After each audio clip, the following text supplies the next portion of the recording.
বিভিন্নভাবে আমাদেরকে বলেছেন যে ইউটিউবে শুনতে চান। আমি যখন রেডিওতে কাজ করেছি তখনও আপনারা বলেছেন আপনারা ইউটিউবে শুনতে চান।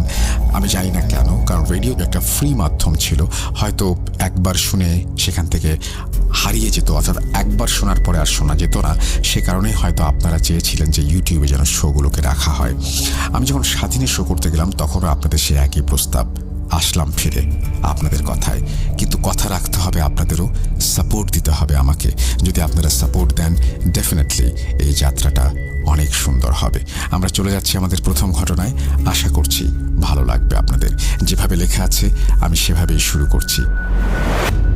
আসসালামু আলাইকুম রাসেল ভাই, আমি রায়হান আহমেদ বলছি গোপালগঞ্জ কাশিয়ানী থেকে। কেমন আছেন জানতে চাইব না, এ কথা আমি বলবো না, কারণ সবাই বলে এই কথা। আমি না হয় একটু ভিন্ন ধরনের কথাই বললাম। কেমন আছেন আপনি? আমি আলহামদুলিল্লাহ সবসময় ভালোর